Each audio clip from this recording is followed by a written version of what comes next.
Hello students, मैं S Chandrawat स्वागत करता हूं आप सभी का विनायक एजुकेशन ग्रुप के इस ऐप के ऊपर। प्यारे विद्यार्थियों, आपके सामने मैं फिर से लेकर हाजिर हो चुका हूं 12th क्लास केमिस्ट्री। और इस 12th क्लास केमिस्ट्री के अंदर अपन चर्चा कर रहे हैं एक बहुत ही महत्वपूर्ण टॉपिक, और वो है अपना लेसन 1 ठोस अवस्था। ठोस अवस्था के बारे में चर्चा करें तो इसमें मैं आप लोगों को पिछले वीडियो के अंदर बता चुका हूं क्रिस्टलीय एवं अक्रिस्टलीय मुख्यतः दो प्रकार के ठोस होते हैं, और इन क्रिस्टलीय अक्रिस्टलीय ठोसों के क्या क्या गुणधर्म होते हैं, उन सभी गुणधर्मों के बारे में विस्तार से चर्चा अपन पिछले वीडियो के अंदर कर चुके हैं। सभी प्यारे विद्यार्थियों ने उन वीडियोस को अच्छे से कंप्लीट कर लिया होगा।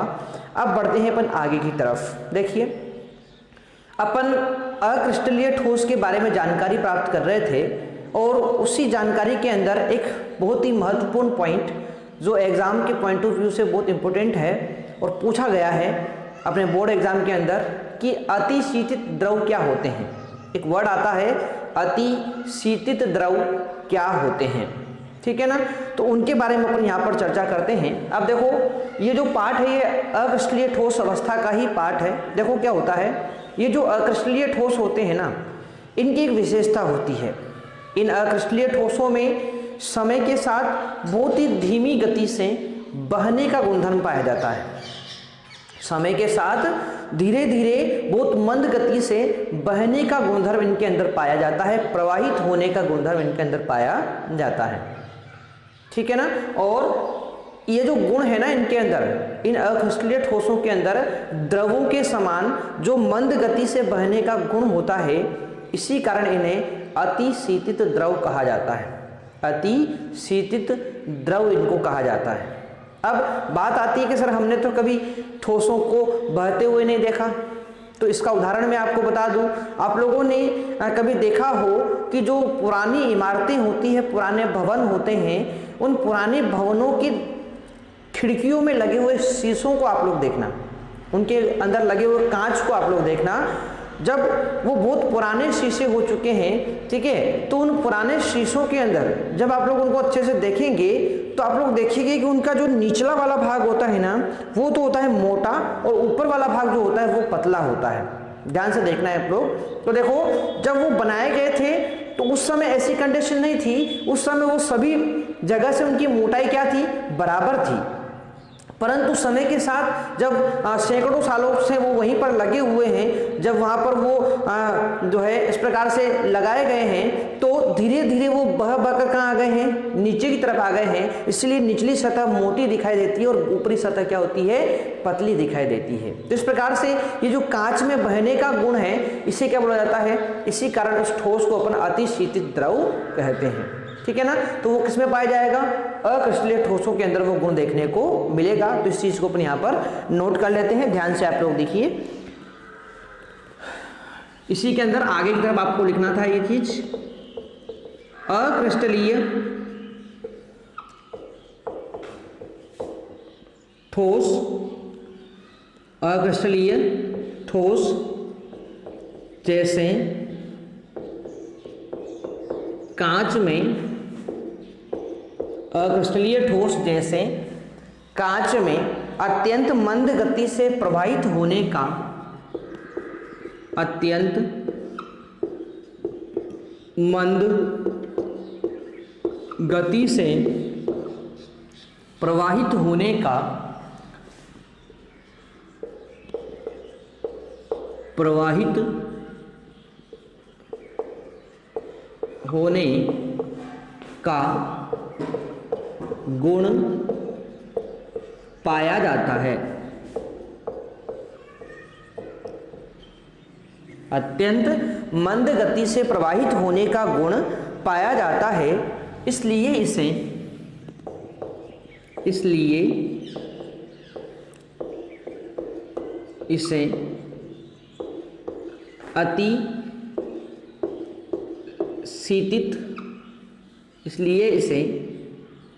अतिशीतित द्रव भी कहा जाता है। अतिशीतित द्रव भी कहा जाता है। जैसे पुरानी इमारतों में जैसे उदाहरण भी अपन लिख लें यहाँ पर, जैसे पुरानी इमारतों में खिड़की दरवाजों पर लगे कांच, खिड़की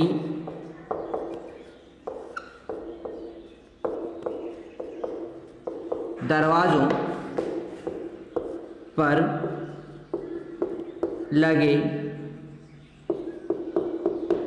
कांच, खिड़की दरवाजों पर लगे कांच सैकड़ों वर्षों में अत्यंत मंद गति से,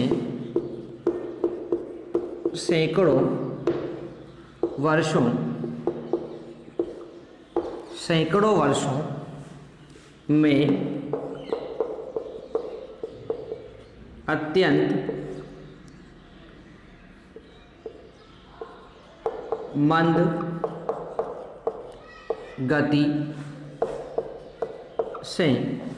अत्यंत मंद गति से प्रवाहित होने के कारण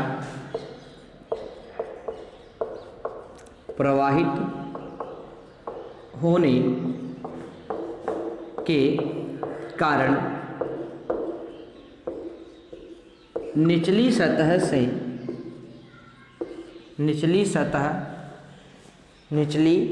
सतह या निचले सिरे से आप लोग बोलो तो ये सबसे अच्छा होगा, निचले सिरे से ऊपरी सिरे की अपेक्षा मोटे हो जाते हैं, ऊपरी सिरे की अपेक्षा मोटे हो जाते हैं।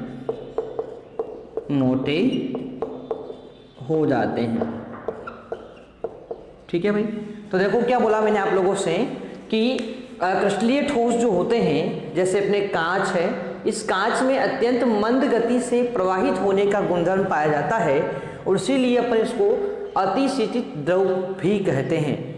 जैसे पुरानी इमारतों में खिड़की दरवाजों पर लगे कांच सैकड़ों वर्षों में अत्यंत मंद गति से प्रवाहित होने के कारण निचले सिरे से ऊपरी सिरे की अपेक्षा मोटे हो जाते हैं। क्वेश्चन क्या बना था यहाँ से? तो क्वेश्चन यहाँ से बना था कि कांच को, ये बहुत बार क्वेश्चन बन चुका है, वेरी इंपॉर्टेंट क्वेश्चन है, एग्जाम में पूछा जाने वाला क्वेश्चन है, पहले भी पूछा जा चुका है। तो कांच को अतिशीतित द्रव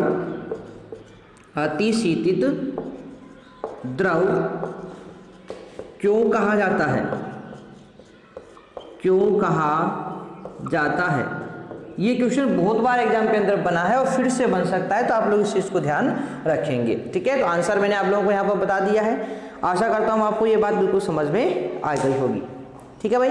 तो इस प्रकार से अपन ने क्रिस्टलीय ठोस के बारे में एक सामान्य सी जो बात अपने पास बच गई थी वो भी अपन ने कंप्लीट कर ली है। तो इस तरह से क्रिस्टलीय और अक्रिस्टलीय दोनों प्रकार के ठोस अपन पढ़ चुके हैं। अब अपन इनमें पढ़ लेते हैं मुख्य अंतर कौन से हैं, क्योंकि डायरेक्ट इनमें अंतर भी पूछ लिए जाते हैं, तो उनको अपन यहाँ पर पढ़ने का प्रयास करते हैं। ठीक है भाई, चलो। तो अब अगला टॉपिक अपना यहाँ पर होगा क्रिस्टलीय एवं अक्रिस्टलीय ठोसों में अंतर। ठीक है, क्रिस्टलीय एवं अक्रिस्टलीय ठोसों में अंतर। ठीक है, चलो।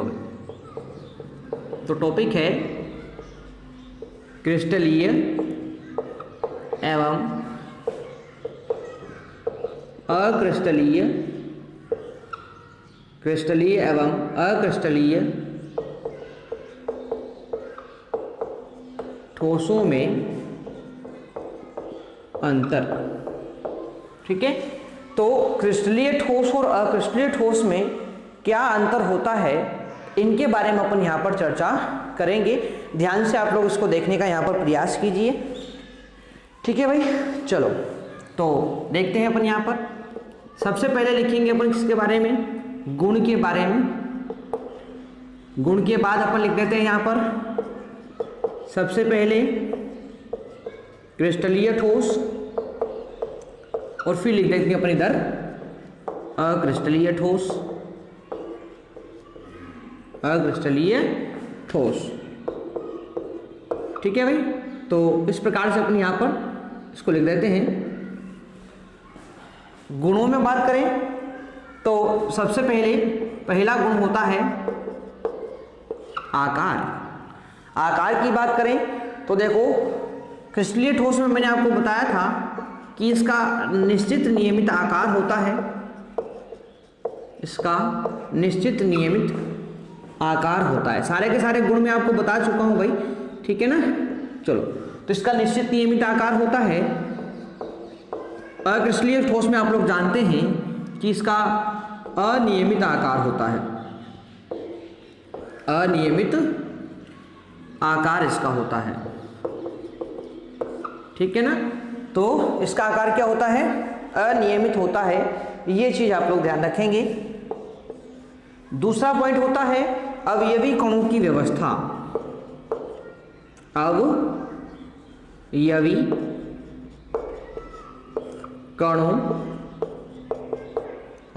कणों की व्यवस्था। अवयवी कणों की व्यवस्था की बात करें तो देखो क्रिस्टलीय ठोस जो होते हैं इनके अंदर कौन सी व्यवस्था पाई जाती है भाई, बताइए आप लोग। इनके अंदर पाई जाती है दीर्घ परासी व्यवस्था, और अक्रिस्टलीय ठोस के अंदर पाई जाती है लघु परासी व्यवस्था। कौन सी पाई जाती है, लघु परासी व्यवस्था यहां पर पाई जाती है, ठीक है भाई। तो दीर्घ परासी और लघु परासी ये दो प्रकार की व्यवस्था यहां पर देखने को मिलती है, जो अपन पढ़ चुके हैं दोनों को अपन।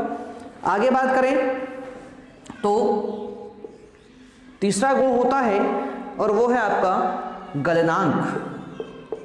क्या होता है, गलनांक के बारे में बात करें। अब आप लोग बताओ भाई कि क्रिस्टलीय ठोस जो होते हैं इनका गलनांक क्या बताया था मैंने आप लोगों को। मैंने आपको बताया था कि इसका गलनांक जो होता है वो निश्चित होता है। क्या होता है, निश्चित होता है। अक्रिस्टलीय ठोस जो होते हैं इनका गलनांक क्या होता है, अनिश्चित होता है, ठीक है भाई। तो गलनांक के बारे में अपन ने बात कर ली। अगला गुण के बारे में बात करें तो फोर्थ गुण आपको बताया गया था, देशिकता का गुणधर्म बताया गया था। तो भाई आप लोगों को बता दिया गया है क्रिस्टलीय ठोस जो होते हैं वो विषम देशिक होते हैं, यानी यहां पर विषम देशिकता का गुणधर्म पाया जाता है, और अक्रिस्टलीय ठोसों में समदेशिकता का गुणधर्म पाया जाता है, समदेशिकता का गुणधर्म पाया जाता है। आगे बात करें अगले गुण के बारे में तो अगला होता है प्रकृति के बारे में बात कर लें। तो देखो भाई प्रकृति के बारे में बात करें तो ये जो होते हैं ना क्रिस्टलीय ठोस, इनको वास्तविक ठोस बोलते हैं अपन। क्या बोलते हैं इनको, वास्तविक ठोस बोलते हैं। और ध्यान रखें अक्रिस्टलीय ठोस को अपन क्या बोलेंगे, तो इनको अपन बोलते हैं आभासी ठोस, क्योंकि ये देखो इसके अंदर द्रवों के समान बहने का गुण पाया जा रहा है ना। द्रव के समान क्या होता है, बहने का गुण पाया जाता है, इसलिए अपन इसे आभासी ठोस या फिर अतिशीतित द्रव बोलते हैं। अभी मैंने आप लोगों को बताया इस चीज को, ठीक है। तो इन्हें अतिशीतित द्रव अपन कहते हैं, ठीक है। तो एक अंतर इनके अंदर ये भी हो जाता है। अगला बात करें अपन सिक्स्थ, और वो है अपना उदाहरण की बात कर लेते हैं। तो देखो क्रिस्टलीय ठोस के उदाहरण की बात करें तो इसमें आता है अपना NaCl, उसके अलावा Na2SO4, सोडियम सल्फेट आता है, ZnS आता है, लगभग सभी धातु लवण आते हैं, लगभग सभी धातु के लवण आते हैं, ठीक है ना। और आगे बात करें अपन अक्रिस्टलीय के बारे में तो इसमें कांच, रबर, प्लास्टिक आएगा। कांच, रबर, प्लास्टिक, ये गुणधर्म इसके अंदर पाए जाते हैं, ठीक है ना भाई।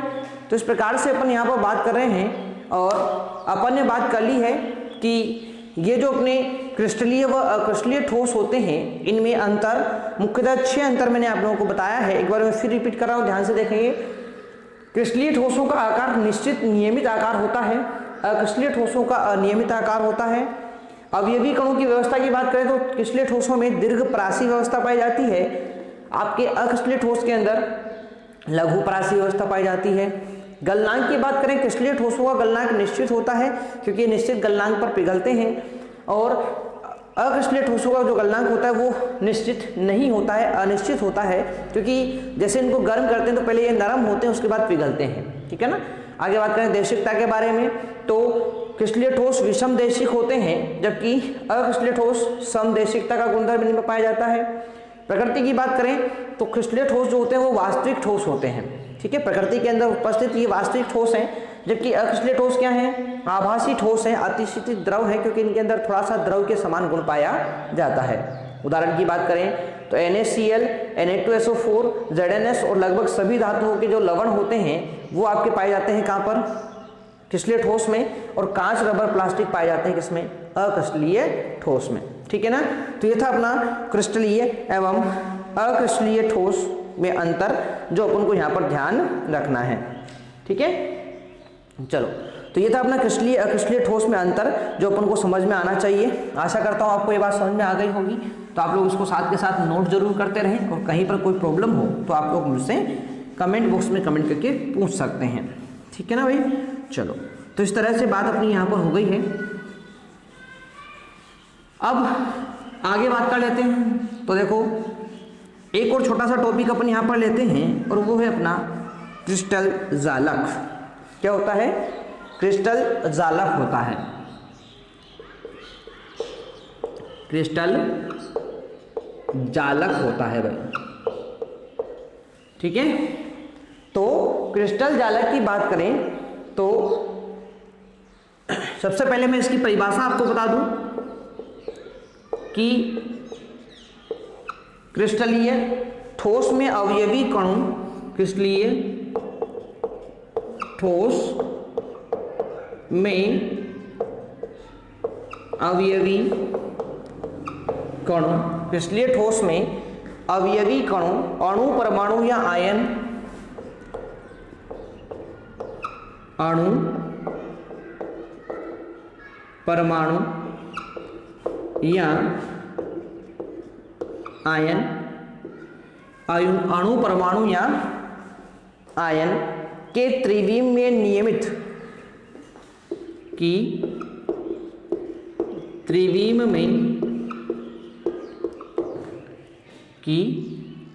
में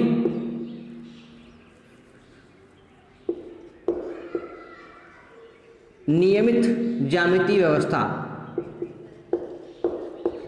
नियमित ज्यामितीय व्यवस्था, नियमित ज्यामितीय व्यवस्था को,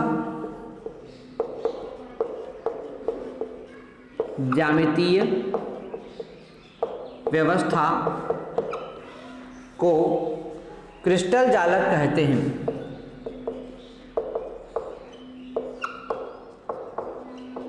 जालक कहते हैं। क्रिस्टल जालक की जो संरचना होती है, कुछ इस प्रकार की संरचना यहाँ पर देखने को मिलती है।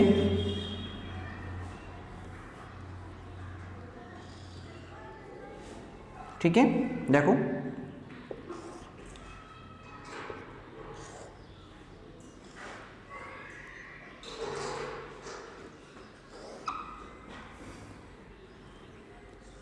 इस तरह की संरचना देखने को मिल रही है यहाँ पर।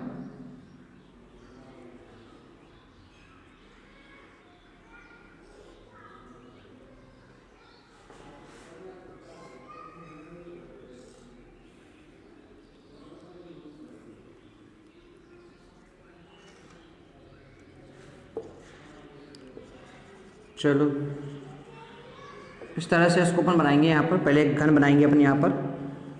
ठीक है, घन बनाना सभी को आता होगा भाई, जैसे मैं बना रहा हूँ वैसे आप लोग उसको बनाएंगे यहाँ पर। अब देखो, घन बनाने के बाद आपको क्या करना है, इन चारों किनारों पर चार आपको क्या लगानी है, इस तरह से डॉट लगानी है। इन डॉट्स को आप लोगों को मिला देना है। थोड़ा सा टेढ़ा बन गया अपन से ये। इन डॉट्स को आपको मिला देनी है इस तरह से। ये देखिए, मिला दिया अपन ने। यहाँ तक काम कंप्लीट हो जाएगा। इसके बाद देखो, अब आप लोग क्या करेंगे, यहाँ पर भी डॉट्स बनाएंगे इस तरह से, इन डॉट्स को भी मिला देना ही है, ठीक है। चलो मिला देते हैं इस तरह से, मिला दिया अपन ने, यहाँ तक कंप्लीट हो गया। अब देखो पहले अपन ने चौकोर यहाँ पर बनाया था, अब एक चौकोर यहाँ पर बना दिया, बराबर हो चुके हैं। अब क्या करना है अपन को, अब सुनो ध्यान से, अब ज़्यादा कोई खास बात नहीं है, इसको इस प्रकार से 2 भागों में बांटना है, ये लो, ठीक है। इसको भी 2 भागों में बांटना है, तो यहाँ से लेकर यहाँ तक इस प्रकार से, थोड़ा सा टेढ़ा हो गया है, इसको आप लोग सीधा बना लेंगे इस तरह से, देखो बना लिया। इसके बाद इसको मिला देना है इससे और इसको मिला देना है इससे, मिला दिया। अब बीच में एक पॉइंट बन गया होगा एक यहाँ पर इस तरह से, चलो इसको इससे मिला देते हैं, बिल्कुल मिला दिया अपन यहाँ पर, ठीक है। अब क्या करना है आपको, एक बिंदु यहाँ पर बन रहा है, एक बिंदु यहाँ पर बन रहा है, इसको इससे मिला दीजिए। यहाँ पर बात हो गई है, एक बिंदु यहाँ पर बन रहा है, एक बिंदु यहाँ पर बन रहा है, ठीक है ना, इनको भी आपस में मिला दीजिए इस तरह से, ठीक है। तो इस तरह से जो है आपका ये पूरा एक क्रिस्टल बनकर तैयार हो गया है। क्रिस्टल बनाना आप लोगों से एग्जाम में नहीं पूछा जाएगा, मैंने आपको केवल इसको बनाकर बताया है, एक क्रिस्टल की संरचना मैंने आप लोगों के सामने बनाकर बताई है, तो क्रिस्टल बनाना आप लोगों से नहीं पूछा जाएगा।